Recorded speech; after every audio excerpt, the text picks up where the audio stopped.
So we are at Grace Bible Camp. We're interviewing Pastor Matthew Watts for our oral history course. The date is December 9th, 2019. And we are in Charleston, West Virginia. Pastor Watts, could you please tell me about where you were born and your birth date? Well, I was born on January the 30th, 1956, in a little community called Mount Hope, West Virginia. It's about 60 miles south of here, between Oak Hill and Beckley. And I was born actually at home up on a mountain called McDonald Hill, in a little community there in Mount Hope, West Virginia, in 1956. It was a wonderful community to be born and raised in. Could you also tell me, what did your parents do for a living? My father and my mother were not married, but my father was a coal miner, and my mother was a keeper of the home. I mean, we were raised like a lot of children in southern West Virginia at the time. We were raised in poverty, pretty humble means. My mother received a welfare stipend. We had commodities before there were food stamps. But my mother had to support my grandmother. I was the fourth of 7 children. And so my mother had support from my grandmother, who helped to raise us. And I actually kind of shuttled back and forth between my mother and my grandmother until my grandmother died when I was age 11. So you said it was a good neighborhood, or at least a good town to grow up in. Can you give me some details about the neighborhood? It was a wonderful place. I mean, as children, we always felt cared for. We felt valued by the community, not only by our parents, my mother, my grandmother, but we felt valued by the neighbors. We felt valued by the minister in the community, who took an interest in all the children, the older people, the elders in the community. And the community seemed to have high expectations and high hopes for us. And so we were never told that we could not do something. There was expectation that we would achieve academically. There was high expectation we'd be solid citizens, our deportment and our behavior. So it was a wonderful place. You know, we didn't have a lot materially, but we made do what we had, and we played hard as children. You know, football, basketball, baseball, sandlot, unorganized as children growing up. But we knew how to make fun and how to enjoy each other's company, each other's friendship, and how to take simple things and make them special. Excellent. So you said that you're one of 7 siblings. That's correct. What was it like were you guys really close with each other? We were very close growing up, and we're close until this day. My oldest brother was killed suddenly and unexpectedly when he was 17. I was age 9. But my other siblings, we were very close. We were taught to be close by our mother and my grandmother. We were taught that family was important, that loyalty to the family was important, and supporting each other was important. So having 6 and 7 people together, we often would have a cousin or 2 staying with us, or sometimes there would be, 7 to 9 children that were living in close quarters with each other. We fought hard, we played hard, we got along, we learned how to forgive and move forward, but we always felt that we had the support of each other in whatever we did. Okay, excellent. So I did a little bit of research on some of the areas that you're from, and I found that in Mount Hope there was a place called Stadium Terrace Public Housing. That's correct. There was a separation of white camps and colored camps. Can you tell me a little bit about that? Yeah, when I was, we'd lived on McDonald Hill until I was 6. My grandmother, who I stayed with, off and on, as I shared with you earlier, she was somewhat of a gypsy. We would move this place, we'd move that place. I think we stayed in the same house 3 times. And they were substandard houses, didn't have indoor plumbing, things didn't work quite well. But she kept a roof over our head at all times. And then when I was 6.5 years of age, she got approved to move into the public housing. It was called the Stadium Terrace. It was public housing. I think it was built sometime after Roosevelt's New Deal. in the 30s, 40s, maybe somewhere around that time frame. But this is the first time that we lived in a house that actually had indoor plumbing at work. So we thought that was a step in the right direction. We were like George Jefferson. We were moving up in the world. And it was interesting because it was segregated. And there were like, I think, 10 duplexes that made up the colored camp, as it was referred to that. And there were like 20 families. So we're normally 18 to 20 families that lived in what was called the colored camp. And we were separated probably about a quarter of a mile, I would say. And there was probably 25 public housing units in the white camp. It was probably 50 families.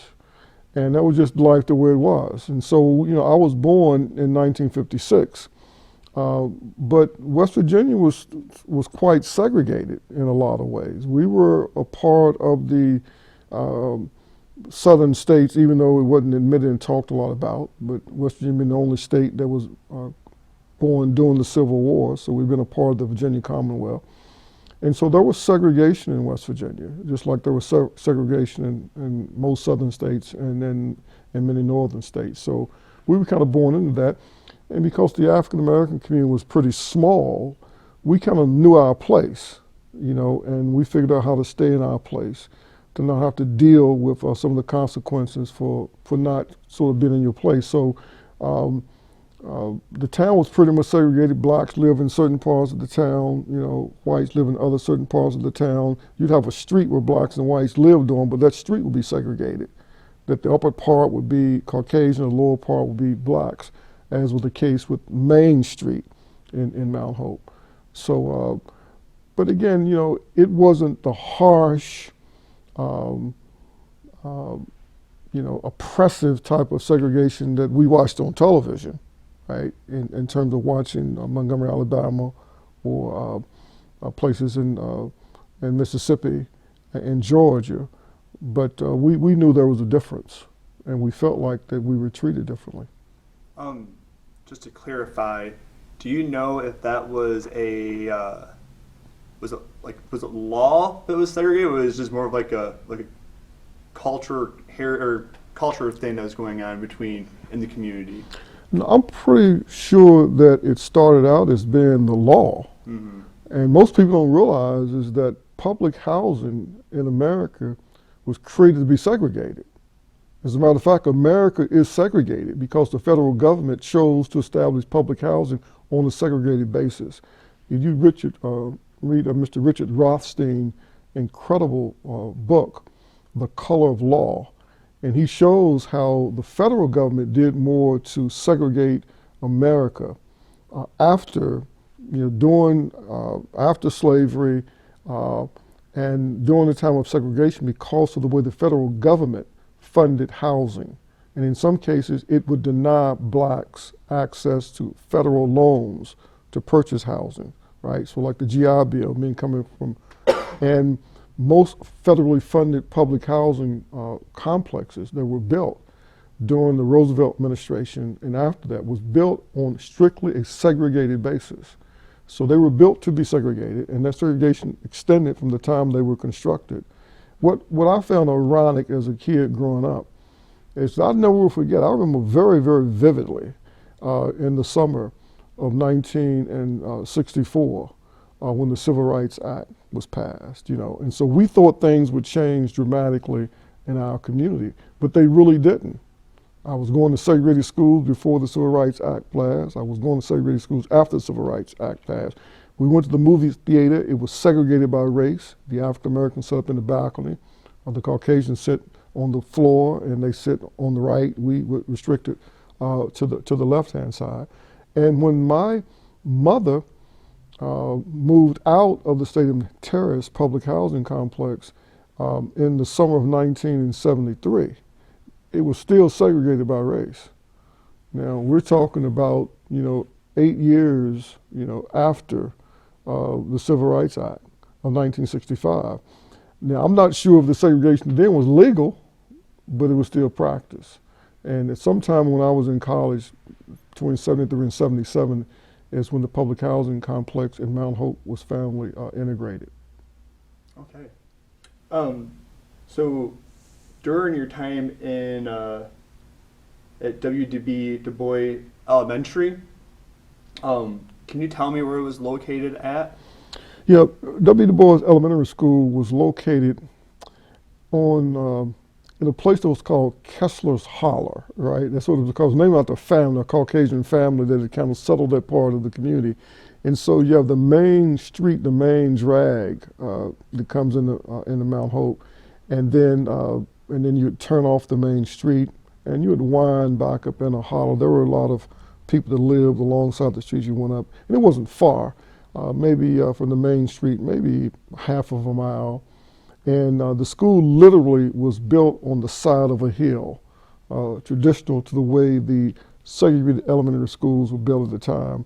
Wooden frame structure, kind of built into the side of the hill. It had 4 classrooms. It had a kitchen, and I can remember very vividly the cafeteria was a counter that went down the hallway, in the hallway and circled around, and that's where we had the counter.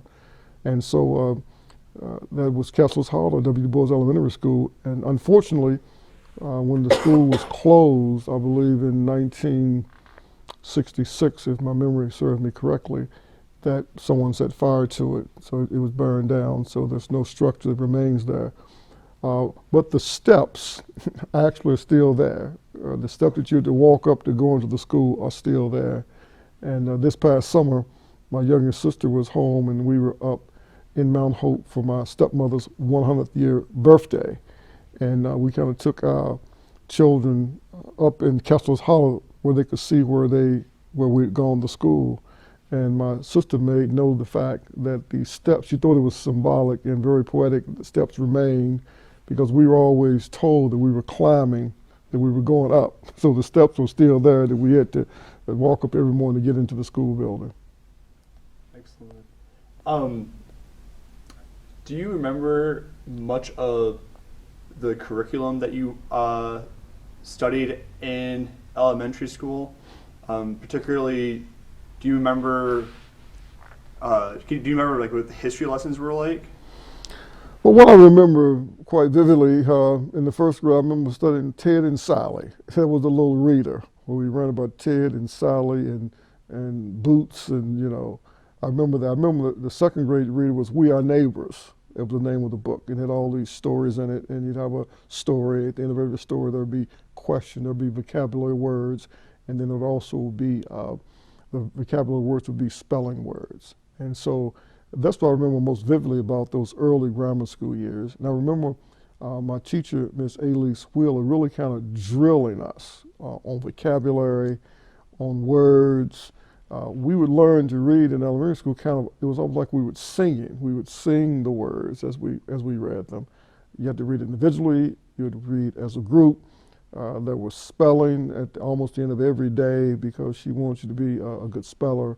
And in early grammar school, there wasn't a lot of history. Say first, second, third grade, really, there wasn't a lot of history per se. But the books we had were books that came from the Fayette County schools. So they were the hand-me-down of the secondhand books that had been used in the Caucasian elementary school. So we had the same books and the same texts that we studied from. And our teachers would then augment that text, maybe during different times during the year where they would talk about some famous African American people. They would bring in magazines that had articles about African American people in them. But we did not have a curriculum of any real rigor or structure that really focused on African American history. It was just something that was kind of woven in by the teachers. And probably because they probably were forbade for doing it, I probably would think, because the curriculum was pretty much controlled by the Fayette County school system. Could you tell me a little bit about the teachers, their credentials? Did you have anybody who you particularly looked up to a lot? Brilliant, all of them. I tell people, I wish to my children, when they were going to school here in Charleston, I wish my grandchildren today would have had the privilege of attending the schools that I attended. Because I think the advantage that I had, in Mount Hope, West Virginia in 1962, is that the best academic minds in the African American community were the females and the men who taught school, particularly the females, because the African American females were pretty much barred from the professions. They couldn't become a doctor, they couldn't become a lawyer, difficult for them to become a nurse. And so it was considered to be a noble calling and a noble occupation to go into education.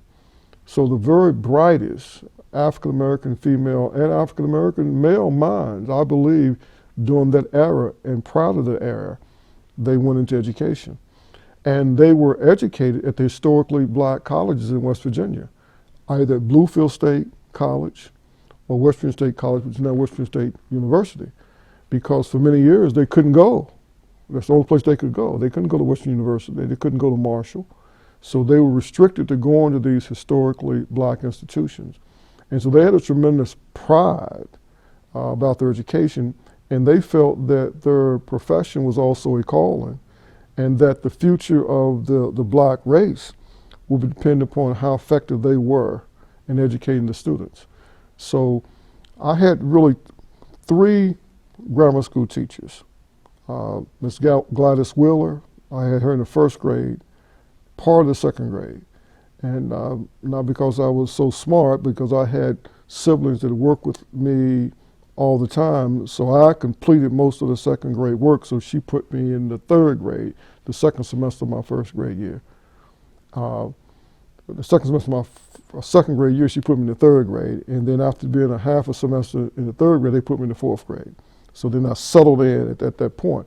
So I had her in the 1st and part of the 2nd. Had her sister, okay, Miss Anderson, part of the 2nd grade, and then in the 4th, 5th, and 6th grade, I had 1 teacher, which I believe was the greatest educator I ever set before, and Miss Elise Watkins, because she made learning an absolute adventure, right? She had infectious enthusiasm. She had not had any biological children. She had raised one of her nephews as her child, but she had a great love for us, a great love for teaching, and she got excited about us learning. And I believe that she was an educational genius. And the reason I say that now, looking back, that there was no such thing as special education. Everybody who came to school was expected to learn. So whatever African American students in that community, they were sent to that school, and they were expected to educate them. By the time I got in the 4th grade, there was at least 2 grades in each class, 4th and 5th. In the 5th grade, the 4th, 5th, and 6th grade were all together in one class. And that's when I look back on it now, I could see the genius of Mrs. Watkins, because she had let every student learn at the pace that they could learn at. So as a 4th grader, if I could do 5th grade work, I did 5th grade work where I could do 5th grade work. I did 4th grade work if I could only do the 4th grade work.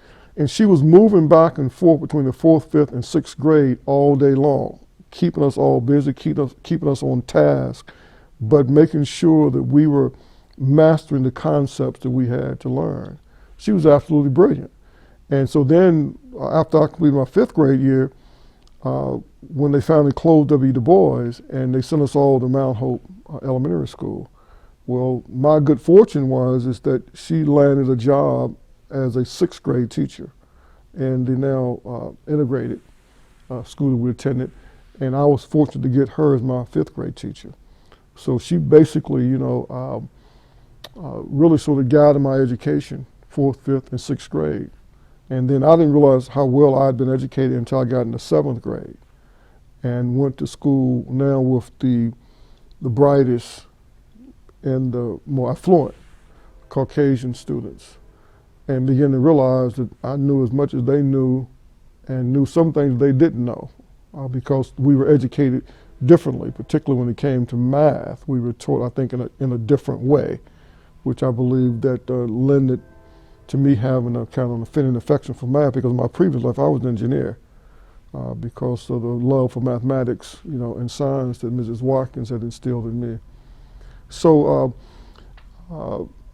in 1962, when I started the school, most of the children in the southern counties went to all Negro schools, particularly at the elementary level. Now, Charleston was more progressive than were some of the more southern counties. Charleston integrated pretty quickly down here. But if you go a little bit further south, you'll find that in 1962, more than half of all black children in the southern counties went to all Negro schools. Like counties like McDowell County, probably 75 to 80% of the children were still in all Negro schools, as Mercer, Wyoming. Raleigh may not have been as high, but still was pretty high. I think there were 18 all Negro elementary schools in Fayette County when I started school in 1962. So they took the position, I don't know if it was easier, I'm not really sure why. The position was that they would not integrate or desegregate quickly at the elementary level. They integrated at the junior high level. There weren't middle schools then, they were junior high, 7th, 8th, and 9th. And there were high schools, 10th, 11th, and 12th. And the Negro schools had been 7 through 12. The junior high and high schools had been combined.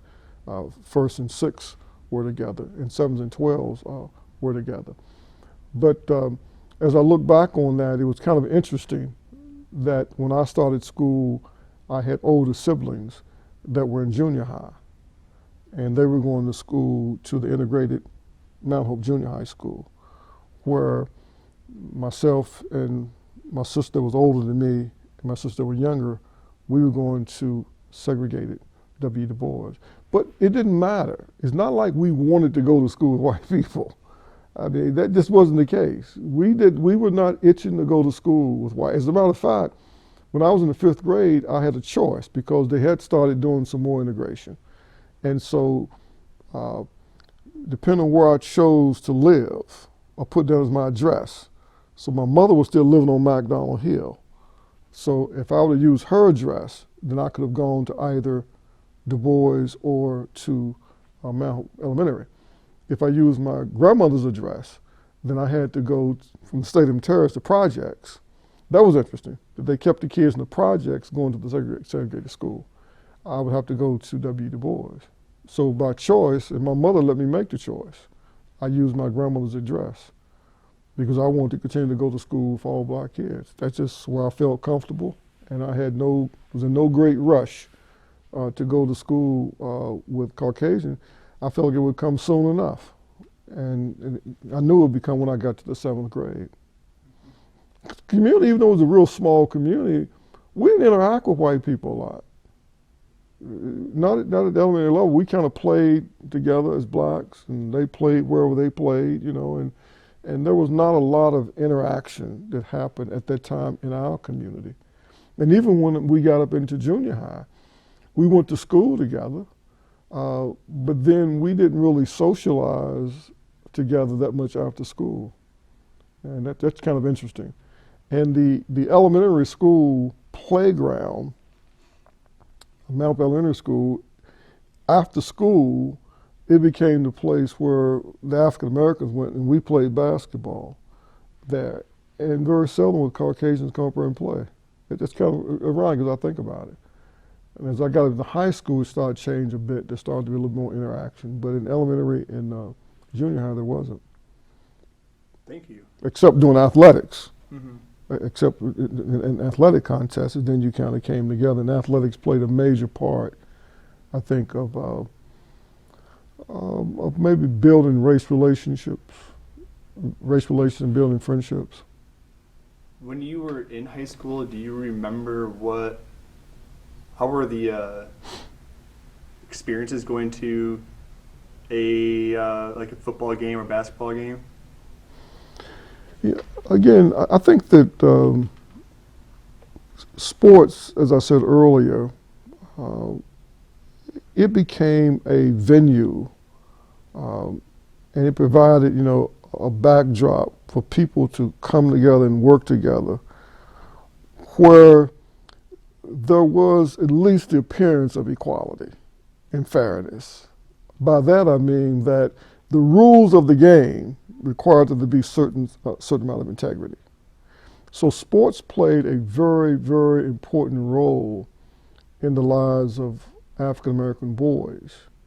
in Mount Hope and in most communities that I knew in southern West Virginia, because it was a place where you could earn some validation. Everybody wanted to win, and football was very important in southern West Virginia, and it still is today. It's important in West Virginia. So everybody wanted to win. And so the African Americans, of course, were allowed to play and allowed to participate almost on an equal footing. And I'll say almost because there was still some racism and prejudice and discrimination that was reserved. A lot of schools like Mount Hope was reluctant to let an African American play the position of quarterback. They're reluctant to have an all African American backfield, okay, on the football team. My cousin, my late cousin, he just passed away a few months ago, was the first African American to play quarterback, at Mount Hope High School, and he was outstanding. I think he led him to maybe a couple of state championships. But after he left, he was like Superman, and there was a reluctance to let an African American play a position. I mean, it was obvious; everybody knew it, but it was not something you could do anything about. And on the basketball court, there was a reluctance to let 5 blacks play at the same time. So these things were practiced, and people could see it, and people knew it, but you accepted it as the way it was, and there wasn't a lot you could do about it.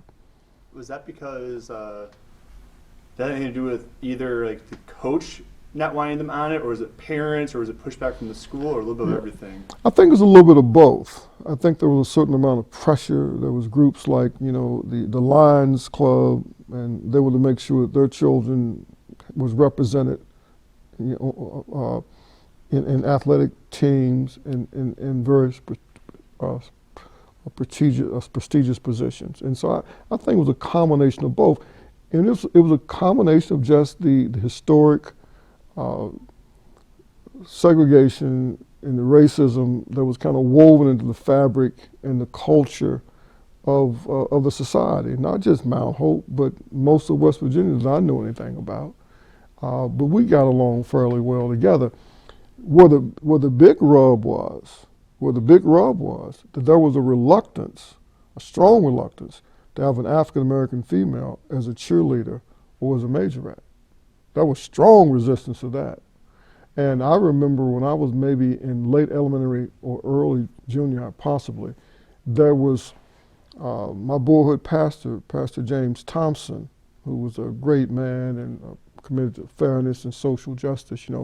He was creating this conversation, right, as to why is it our boys can play in disproportionate numbers on the football field, but our girls are not allowed to be cheerleaders or majorettes. And he was really calling for blacks to really seriously think about boycotting and not playing. That type of statement had to be made. And finally, there was, a black cheerleader. One of my sisters, Anita, was one of the first black cheerleaders. She wasn't the first, one of the first black at the junior high level. And then I think she was a cheerleader every year in high school. And then finally there were a few African American females that were allowed to be majorettes. That was kind of one of the last vestiges, right, of overt exclusion that happened in the context, of the public school. Did you ever go to the dances at all when you were in high school? Yes, I did. What were those experiences like? Well, probably until I got in high school, they were segregated. I mean, you would go and the blacks would be over here and they would be dancing over here and the whites would be dancing over here. So if you look at like the 60s and 70s, right, well, interracial dating was not something that was that popular. It was something that created no small stir in our town. And that was one of the things that could get you ran away from uptown, as we called it, where the movie theater was, right? That the white guys would run us out of town if they thought, we were looking at, the Caucasian females.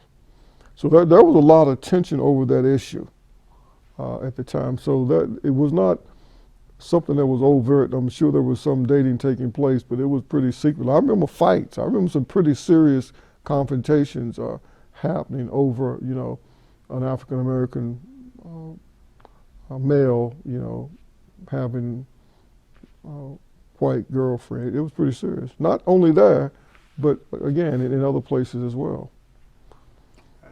Things are a lot different today than what I knew growing up in the 60s and in the 70s. Very different. So when you got in, so you had a little bit of African American history education in elementary school, and then you went into the high school. What did you still get? Did that transfer a little bit, or was that pretty much gone? Almost none until I think I was in the 11th or 12th grade. I can't recall. That we had kind of talked about it, and stirred some stuff up. And an African American literature teacher, Mrs. Blonzetta Walker, she had taken the initiative to get a Black History class introduced that she would teach. And there was a handful of us blacks that took it, And there may have been a Caucasian. I can't remember if I don't remember any Caucasians being in the class. But we took it. She was a good teacher. We learned some things. It was exciting time, right? This was coming, civil rights movement had kind of happened. It had peaked, So now we're talking about the early 70s, but still Martin Luther King's aura was still there, People still talking about, Malcolm X, who had gotten killed in the early 60s. 63, I believe. King had gotten killed in 68. And so there was a lot of things that were going on. The 68 Olympics when John Carlos and Tommy Smith had raised their fists, the Black Power thing was going on. So there's a lot of things was going on that was just kind of getting to West Virginia. I always tell people, like, the civil rights movement never really got here. We watched it on television. We observed it. We were spectators. We really weren't participants, really. There were some things that happened down here in Charleston, but we didn't really see it in my little community. As I said before, Brown v. Board, 1954. I started school 8 years later, 1962. They're still segregated by race. Civil Rights Act, 1964, right? We live in the public housing projects, moved in 1963, segregated by race. My mom moved in 66, segregated by race. We stayed there into 1973, they're still segregated by race. So it doesn't look like the civil rights movement was really hitting that little pocket of southern West Virginia. But it wasn't, it wasn't, what can I say, again, my childhood and being born out in my community was wonderful. Yes, we got called the N-word. Yes, we got rocked out of certain parts of the town. I carried newspapers from the time I was about 9 or 10. And I would have my customers to leave the money, as many of them, if they would do it, leave the money under the mat on the door, because I carried newspapers early in the morning, because I didn't want to have to go back in the evenings. And my route was what was called uptown. And the uptown was where the Caucasians lived, and that's where they kind of ruled that part of the town. And some of the guys up there didn't even like us coming up there, being uptown. And every time they would rock me, they would, and we would go to movie theater in groups. Normally we would go on Saturdays during the day, or on Sundays during the day, because there would be a problem if we went at night. We would run out, we'd have to run from uptown, out of the movie theater. There wasn't a swimming pool, there were just swimming holes, right? Abandoned coal mines where water's running down, it creates a pool of water. We had these little, in rural communities like that. And it was owned, I think, by the railroad, the property. It wasn't nobody's private property. And that's where we would go and swim. But inadvertently, if we would be there swimming, they wouldn't be there. When we'd be there at the time, they would rock us. They would throw rocks at us. It was dangerous. Like, someone could have gotten hurt badly because we couldn't see. The swimming hole was down off of the railroad tracks, walked down this little path, trees was all over the place. And so you couldn't see, and so they could be on the high ground throwing rocks down at us, and we'd be grabbing our clothes and trying to run and get away from up there. Those little things that, they were more than annoyances, right? They sent the signal, I think that they were intended to send. You guys are not equal to us. We control everything, we own everything. And even something we don't own, we own it. Um, and you're allowed to participate at our will and our pleasure. So some of us had choices, and we made choices, right, in terms of how we would deal with that. Some of my friends were a little more angry than what I was, and maybe a little more bitter. And I think I was more angry and more bitter than whatever I admitted, whatever I would say. But I just decided to internalize it, right, and to channel it into competition. Academic competition, athletic competition, to demonstrate that that I could compete against anybody, anywhere, in any venue. So that's the way I personally chose, to handle that. And to be honest, I think it worked in my advantage. I tell people often, I feel like I receive unearned privilege. Athletes always receive unearned privilege.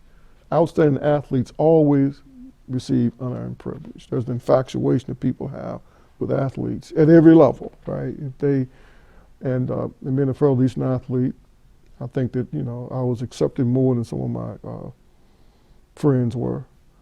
And being, a pretty good student. So when you entered high school, the supplies that you guys had, because you said in elementary school you guys got the supplies from the Caucasians had, was there like a noticeable difference in the supplies? And did you also feel like you look up to your elementary school teachers quite a lot? Being around more Caucasian teachers, was it dismissive at all with you, or was there somewhat like a level of respect? I do not think that I do not recall having a single teacher that I felt was dismissive toward me. I observed them being dismissive toward some of my friends. My sisters that had gone before me and my brother that had gone before me, they've kind of paved the way, right, in terms of, okay, here's the younger brother coming in. And, my records that went before me said, okay, this is a very good student. And so I was placed in the classes with all the top Caucasian students from the time I was in the 7th grade to the time I graduated from high school. So I do feel like I had wonderful teachers. I can't think there was a single teacher, a single Caucasian teacher that I had that I did not feel they had a pretty high expectation from me. And that, they wanted me to learn. They want to see me do well. I believe. I remember a lot of them. I remember them. And they really, really pushed, and they wanted me to compete. And I can't see there was a single one. Not one. Well, do you remember what the breakdown was? What percentage would you, if you had to guess, of students that went to your high school were African American? How many were Caucasian? Would you say? I would say that maybe 15%, no more than 20 African American. I don't think it was no more than 20%. Which would be high. What I was trying to do, I was trying to look at it from the standpoint of the number of blacks that was in my graduating class, okay, to say, okay, would that be representative of how many's in the school? And with a fairly small class, I forget 120 or 30 some, and there may have been 20 or 30 some blacks in my class. I didn't have many blacks in my classes, right? Because it was mostly, it'd only be maybe 4 or 5 blacks. And it'd be the same 4 or 5 that we had all our classes together with the top academic group.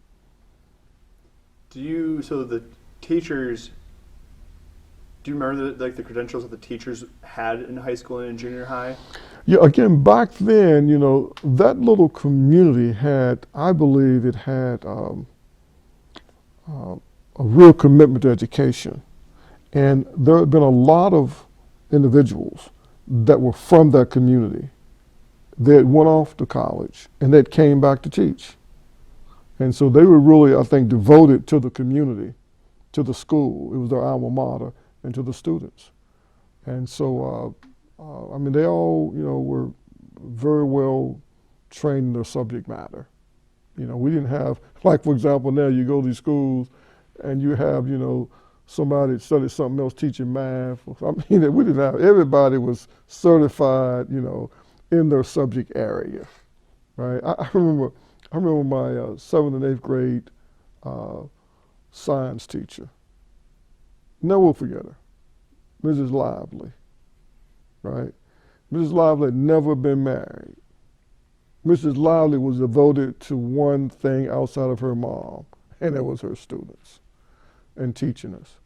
I never forget how hard she made us work and how hard she taught. I remember Miss Danner. She was my math teacher, I think, in the 7th and 8th grade. Her husband had died fairly young. He had been a principal, I believe. Her kids were gone. So what did she have? She had her students. And now I can realize now how focused she was in terms of teaching. I remember Mrs. Fox. She was an English teacher, and the first teacher I was afraid of because she came in just laying down the law and, y'all probably not going to pass and all y'all going to fail. But she wasn't as hard as but she was tough. And I remember when she was teaching us the parts of speech and how to diagram sentences and so forth, and it just rigorous. The class was rigorous. So that's what I remember in junior high. And in high school, I remember, I can't think, it was Mr. Howard, I think. I had Miss Howard in English. Mr. Maynard. Mr. Maynard was my chemistry and physics teacher. He taught at Western Institute of Technology.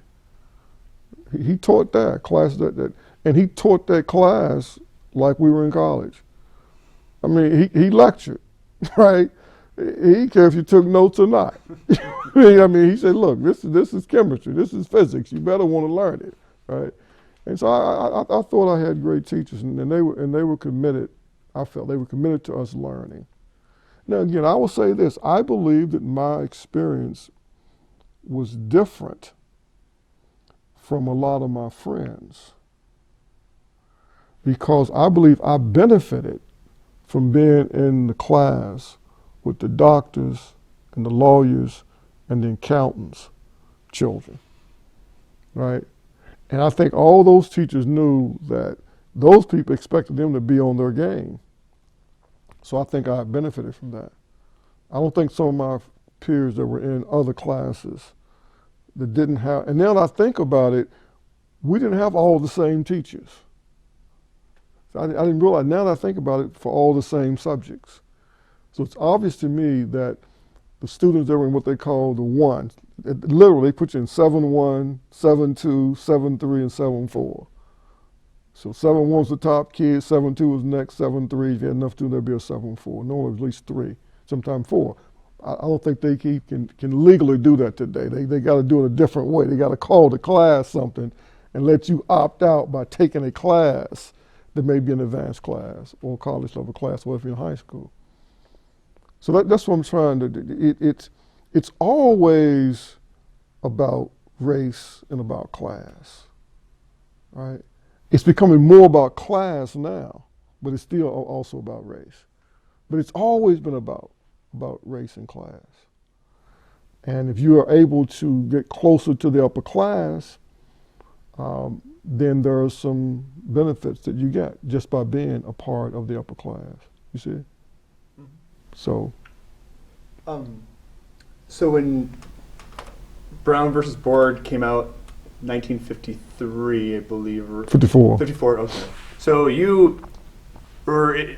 I wasn't born. Yeah, you weren't even born yet. So, but you did, you said that the civil rights kind of had its peak when you were still in school. Yeah, I think civil rights movement peaked when I was 12. Okay. In 1968, when Martin Luther King died, April 4th, 1968.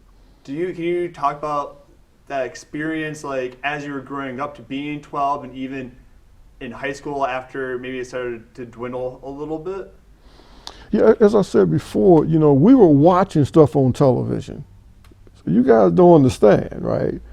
There wasn't 150 channels when I was growing up. right? If you had a television when I was growing up, you got one channel really good, and you may have been able to get a second channel if you had rabbit ears on your television, on antenna on top of your house.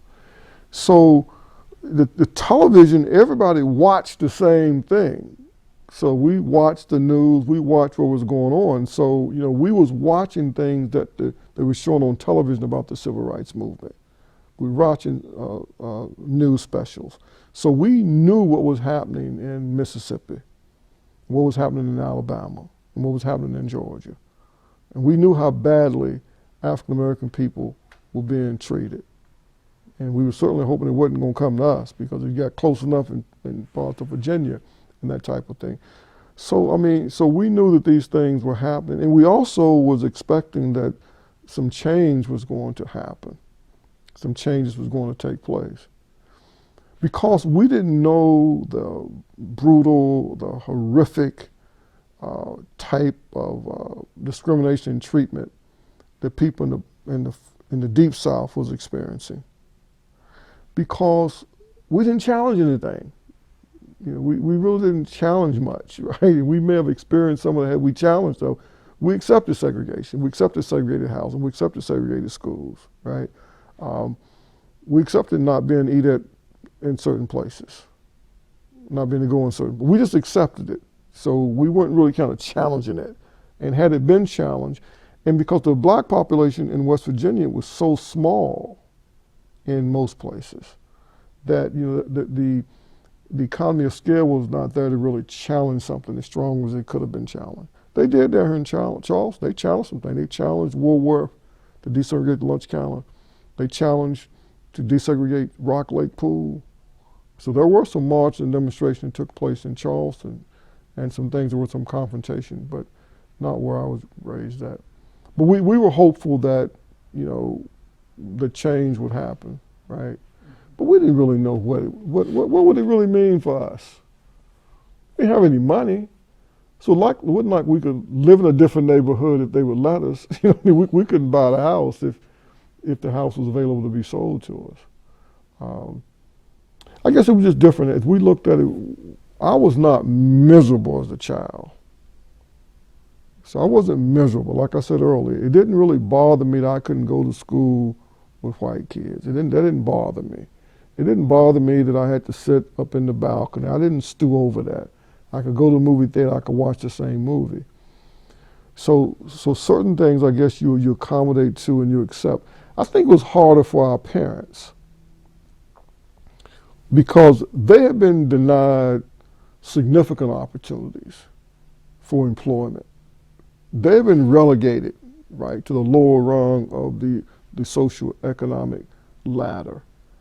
And now that I look back at it, I can see some of the frustration that some of the adults had, right, who were denied certain jobs in the coal mines, for example, even though they had the skill to do a higher paying job. We give them the most dangerous jobs in the coal mines. And so now that I look back, I think that they had a greater frustration, but as kids, we were able to do the things that we wanted to do.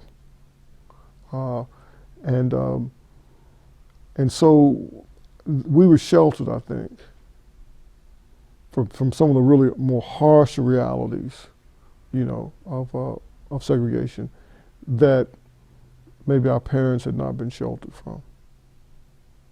Okay, thank you.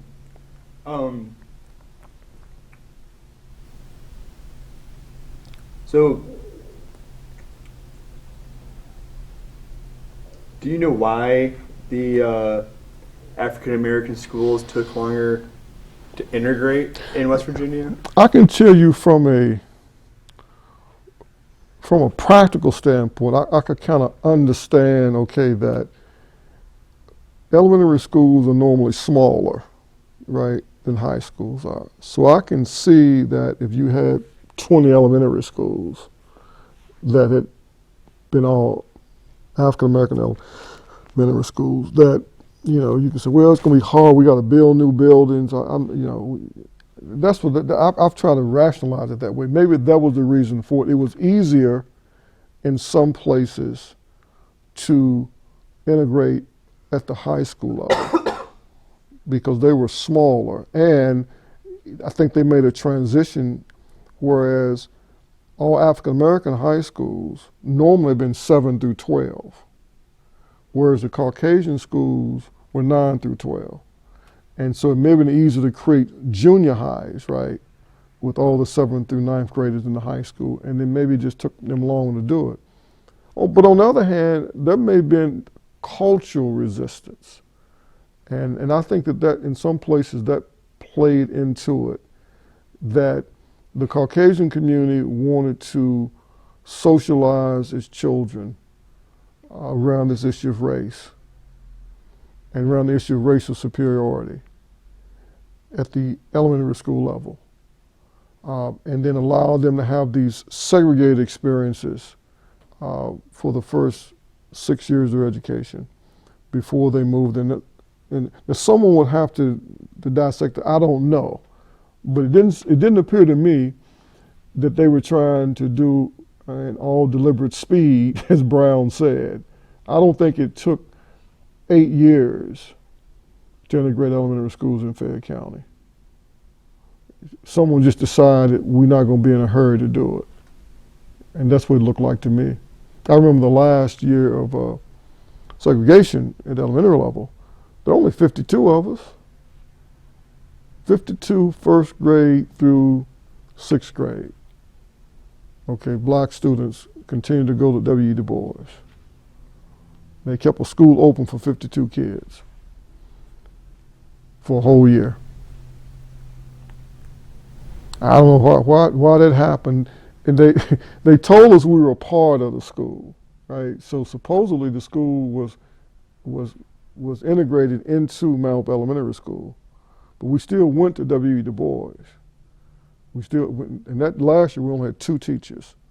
Mrs. Willer had 1st, 2nd, and 3rd. Mrs. Watkins had 4th, 5th, and 6th. And Ms. Watkins really ran the school.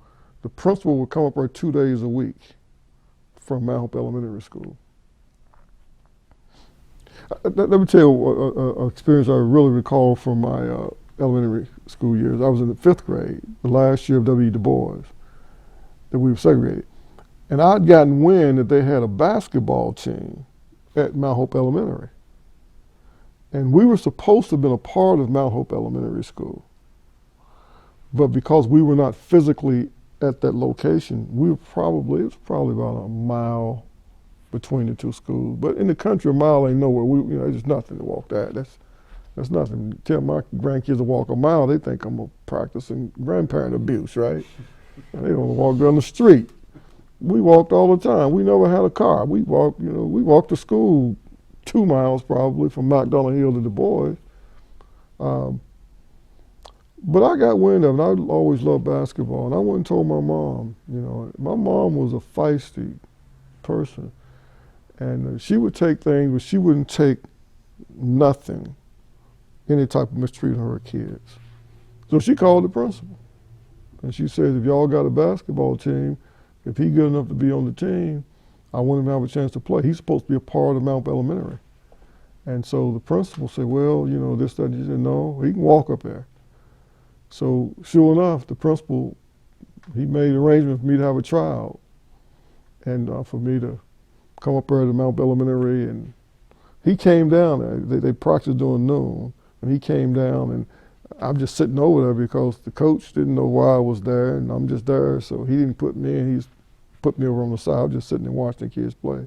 Principal came in, I saw him talk to the coach, and the coach beckoned me to come in and put me in, And so he put me in, and, I did okay.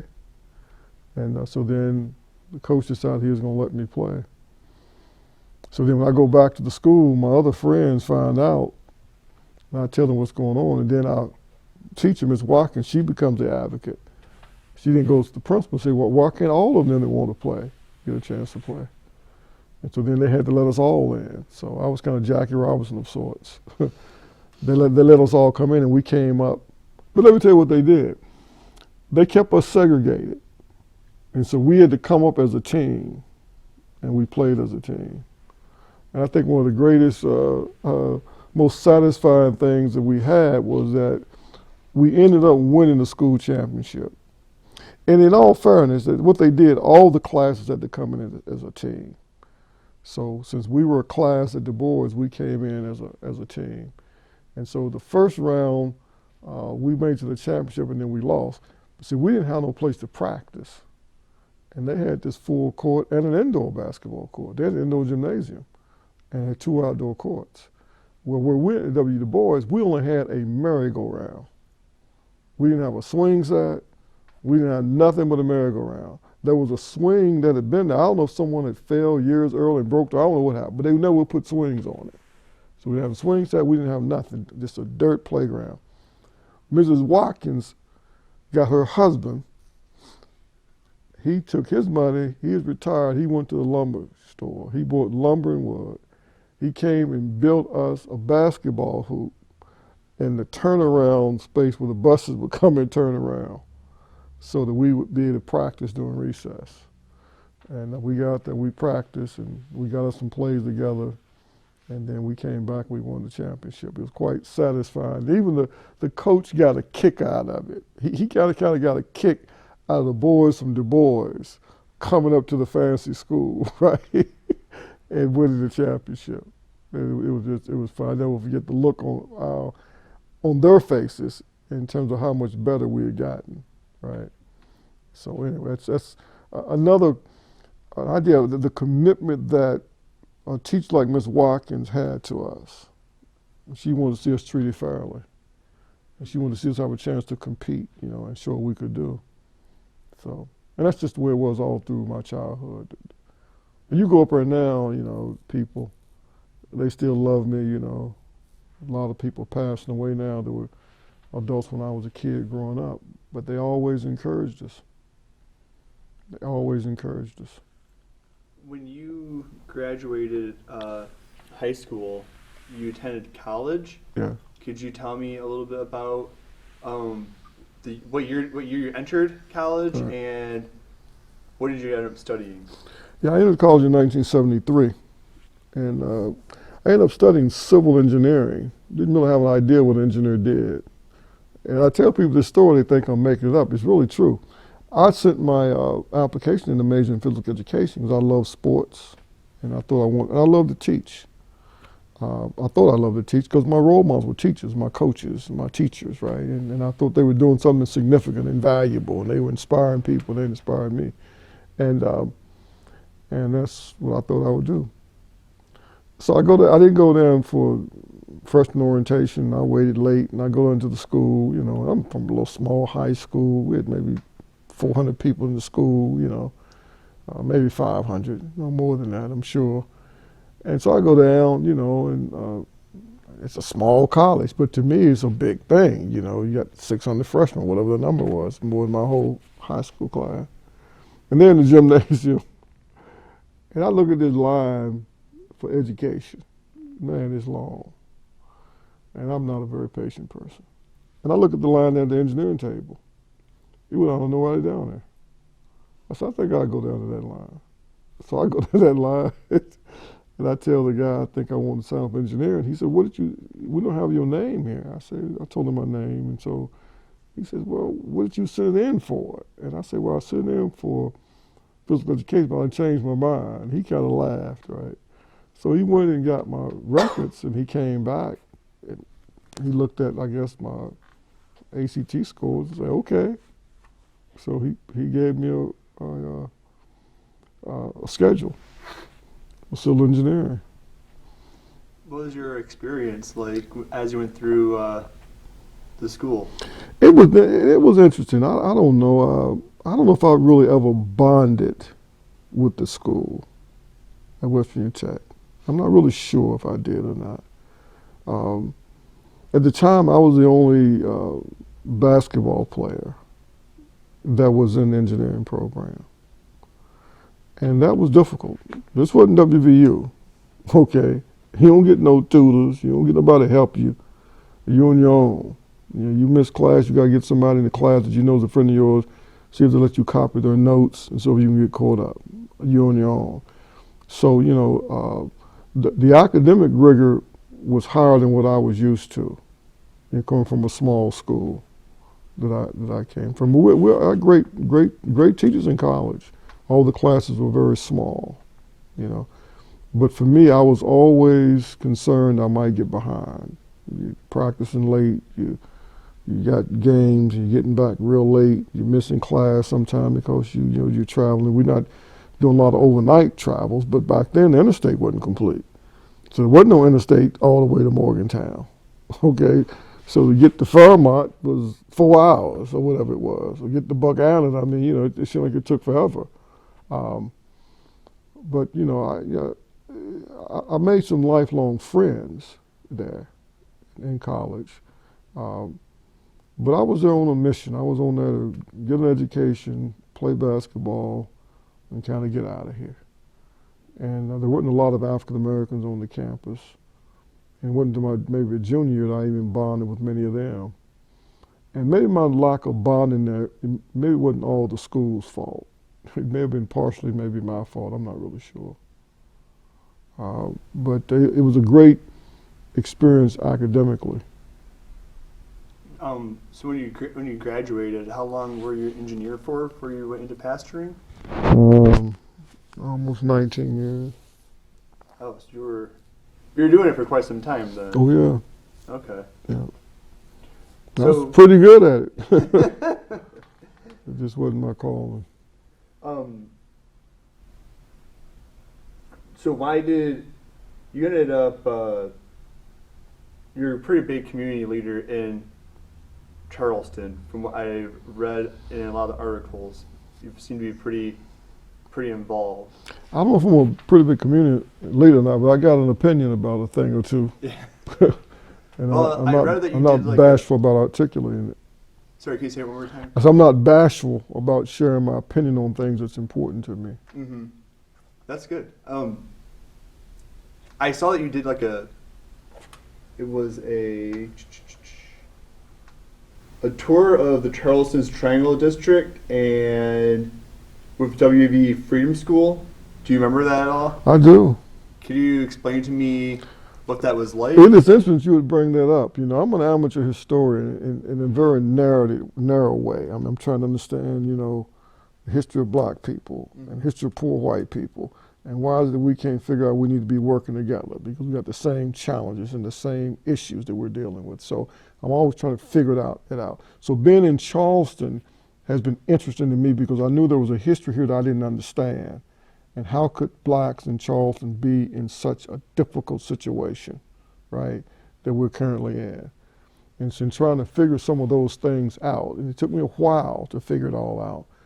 But then, reading and listening to people talk, and a young lady by the name of Anna Sale, back over a decade and a half ago, was doing her senior thesis on the Triangle District in Charleston. And she's from Charleston, lived up in a affluent neighborhood in South Hills, but she was going to school at Stanford. And she came back and she saw an article about me in the paper and came to talk to me. And I said, I'm not from here. I've heard bits and pieces about the Triangle, but I don't fully understand it. But there are some people I do know that are from here and you to talk to them. She's the one that inspired me to figure out this whole idea about the Triangle. She did a senior thesis. It looks more like a book. It's 150 pages, incredible document. And she documents the history of the Triangle. So here's the deal. What the Triangle was in downtown Charleston, there was an area that was triangular in shape. Geographically, it looked like a geometric triangle. And it was the area that had been set aside to allow blacks to settle. Every city has a place like that. Every urban city in America has a place to doing a great migration. As black was moving from the south to the north, blacks were allowed to settle in certain places. Charleston was no different. And it was a triangle. And so in the 1960s, the Charleston business, economic, culture, and social elites wanted that land. It was prized property. It's the heart of downtown Charleston. And they had an opportunity to get control of that land with the aid of the federal government. And so the Interstate Highway was being built to connect Interstate 79, running north and south, and in 77, Interstate 64, running east and west. And they were going to come through Charleston, West Virginia. And all different cities was going through this. So Charleston decided we're going to bring the interstate through the town. And the federal government saying we don't think it's a good idea. It hadn't worked out well in other places where African American communities have been destroyed. But Charleston decided to do it, and that's what they did. And so it's the greatest displacement of black people in West Virginia in history in terms of the number of people that are displaced. And it caused just bitter heart feelings. The way that it was done. People didn't understand what was coming. They didn't know that the federal government was funding a lot of this by allowing them to bring the interstate through the triangle, through the black community. And several hundred people were relocated. And there were protests and there was demonstration, and they had a tent city and people were camping out downtown. And that's the history of the Triangle District. And it was like it didn't happen. It's like it didn't happen. This was 50 plus years ago. And it's a history that's been really kind of forgotten. And I began to try to figure out why is it that black people don't talk about it? And I think I unearthed why. They were traumatized by it, and they were embarrassed and ashamed they couldn't do nothing to stop it, even though they tried. And they went to court, and the court would rule against them. And they went to federal court, and they went to try to get to the Supreme Court. But eventually the triangle was destroyed. I mean, demolished. And nothing left standing. And so these students were coming here, and I was giving them a tour to say, this is where black people used to live, right? Downtown Charleston. And it was demolished. And the way it was done was so unfair. And that created some attention. I had one of the most powerful business people in this state and in this area said to me after he saw that article in the paper, he said, you're trying to inflame black people and you're trying to convince them they've been mistreated, right? And you're angering whites that would help you do the work you're trying to do to where they don't want to help you. And what I said to him is that you're overestimating me and you're underestimating black people. I said, you overestimate me. I wish I did have that type of influence. The blacks would listen to me, right, in what I was saying. Because I think I could help get us out of this. But I don't. I don't have that type of cachet. And I told him, you're underestimating blacks. I said, no one needs to tell them they've been mistreated. And no one needs to tell them they've been mistreated now in a lot of ways. And I said, you're overestimating the goodwill of affluent whites because they really want to help. There's nothing I could do that would keep them from doing it. If they really want to respond to what's happening to poor black people in this community, they would do it in spite of me saying something. So, and that's what that's about. And this is still, it's not over. We're right in the middle of this right now. This whole deal with what's happening right now with the West Side Community Renewal Plan, which is supposed to be a plan to revitalize historic black community on the west side of Charleston, which for the last 11 years, the city of Charleston, the Cure, has not done what we believe the law requires them to do, and what they've committed to doing, it has not been done. So we've had to make an appeal. We said, well, let WVU Law School. So right now, the plan is the WVU Law School. We asked the WVU Law School to review the plan because it's our position they develop a plan that is not in compliance with the 1952 Urban Renewal Law. We don't have the details and the specifics to address the health, public health, mental health, and the looming public safety crisis that exists over here. West side of Charleston, according to the Center for Disease Control and the Robert Wood Johnson Foundation, had the 27th lowest life expectancy in the United States of America. The 27th lowest life expectancy in the United States of America. And we're surrounded by one of the three most sophisticated healthcare systems in the entire state.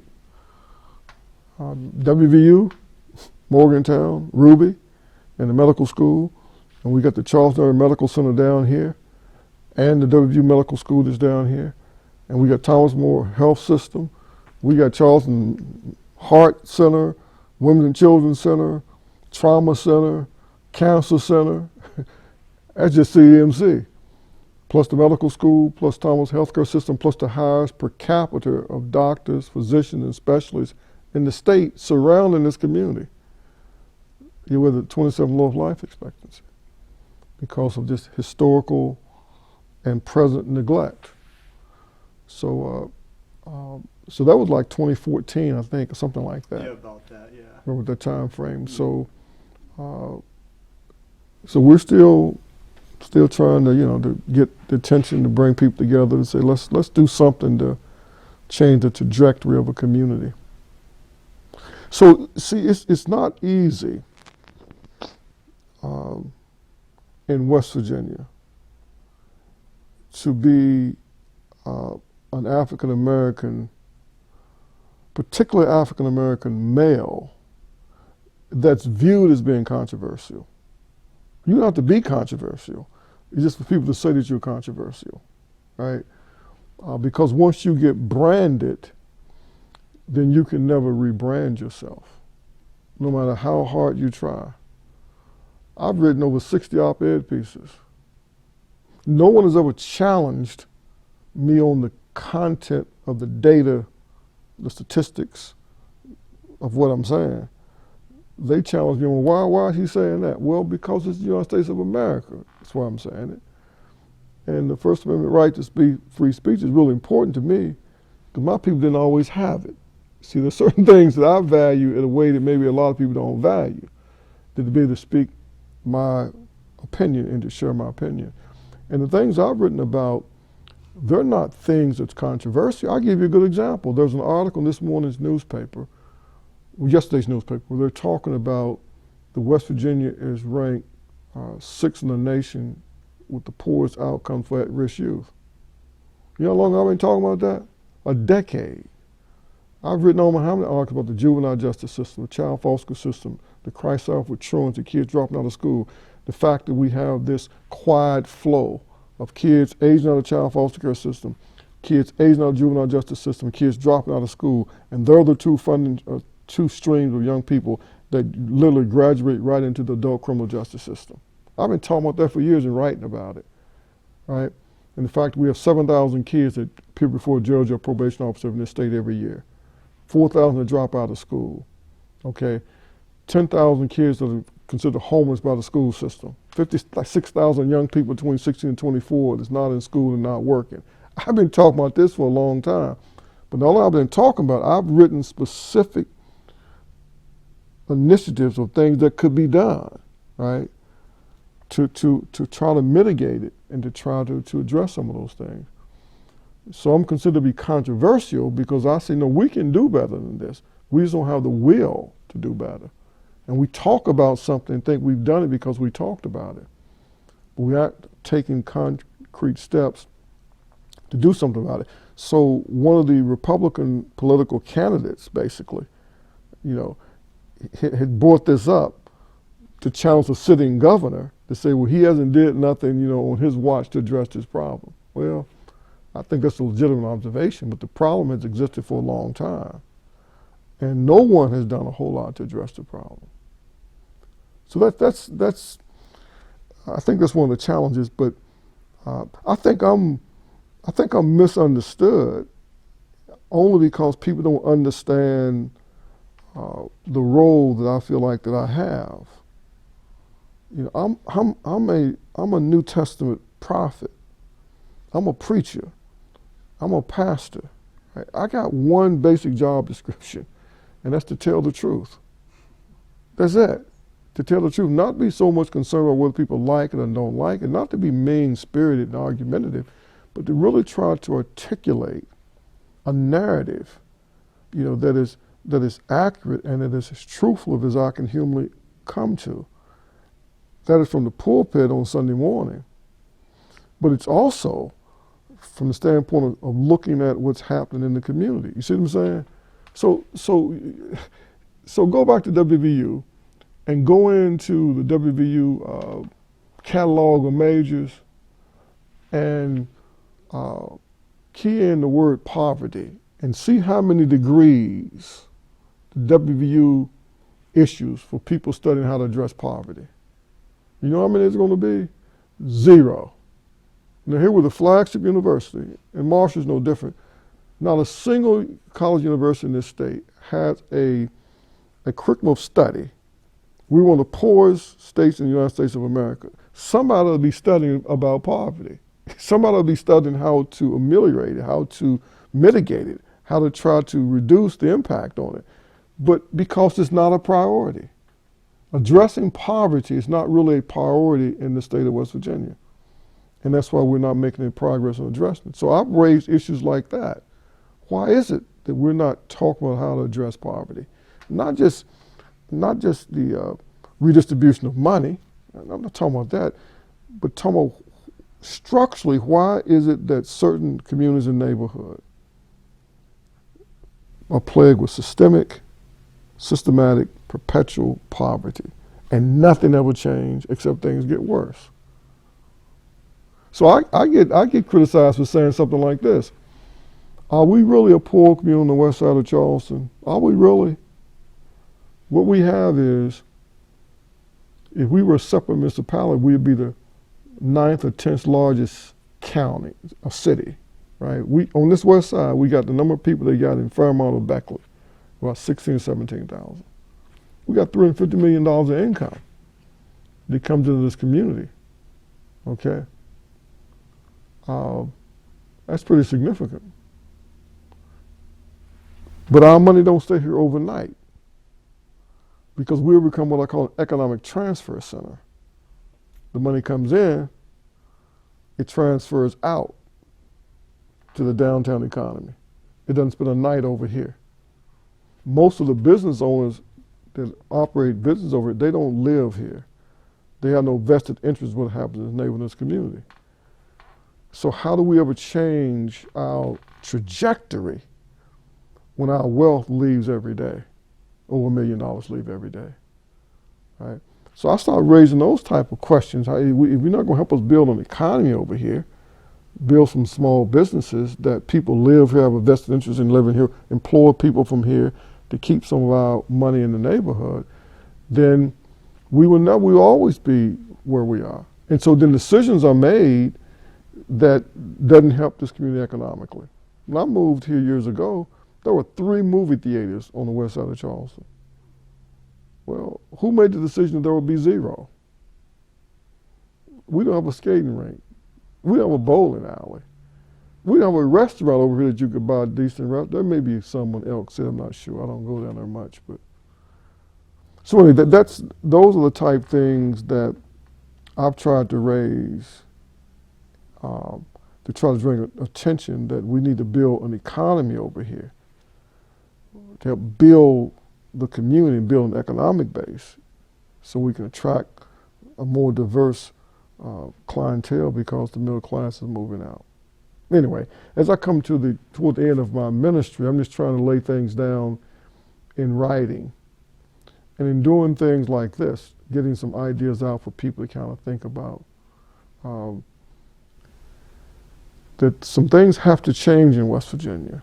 And people got to start thinking differently about where poor people live.